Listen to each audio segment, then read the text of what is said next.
Vamos a hablar de Ucrania. Una década ya de un conflicto que, la verdad, ha cambiado por completo el tablero de la seguridad en Europa. En este análisis vamos a desgranar cómo hemos llegado a la que es, sin duda, la mayor guerra en el continente desde la Segunda Guerra Mundial. Y es que para entender bien lo que está pasando ahora mismo es clave echar la vista atrás, así que eso es justo lo que vamos a hacer, desglosar la historia de esta guerra que es bastante compleja, desde el principio de todo hasta los últimos intentos de paz que están sobre la mesa.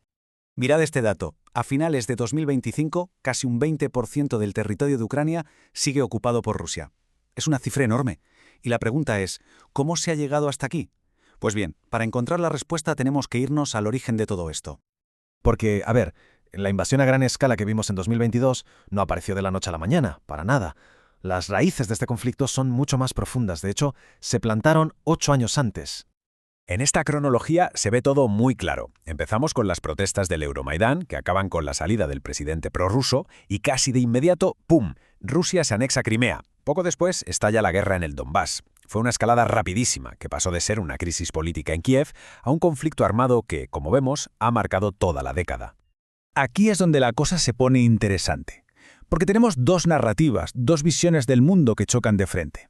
Por un lado, Rusia dice que invadió para frenar a la OTAN, para desnazificar Ucrania y proteger a la gente que habla ruso.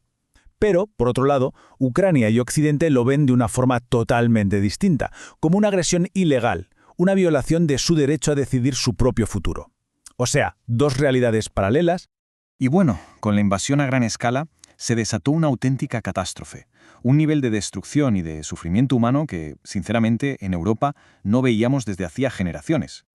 El coste en vidas para el ejército ruso ha sido, inmenso. Las estimaciones del Ministerio de Defensa británico hablan de más de 1 millón de bajas, entre muertos y heridos.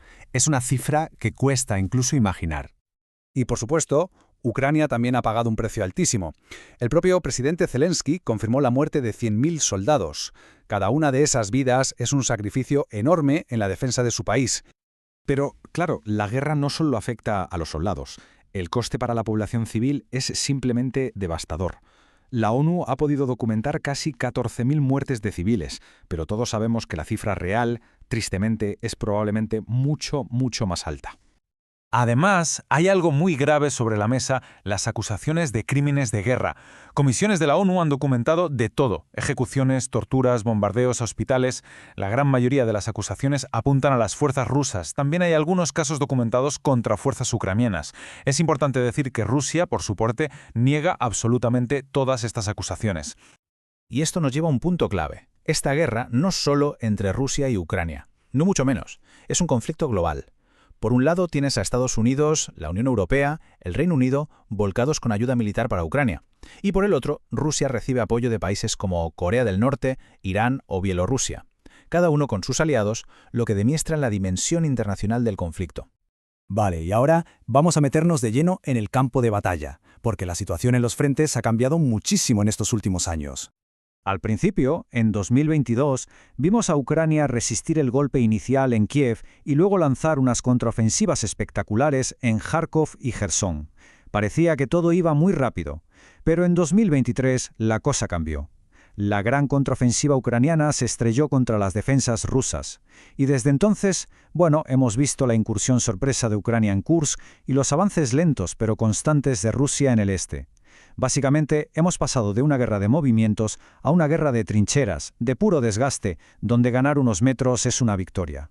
Una de las estrategias más duras de Rusia ha sido atacar directamente la infraestructura energética de Ucrania. El objetivo es claro: dejar al país a oscuras y sin calefacción, paralizarlo. Y el impacto es brutal. Fijaos en los datos. El 90% de la energía térmica destruida, la mitad de la hidroeléctrica dañada. Esto significa inviernos heladores para millones de personas.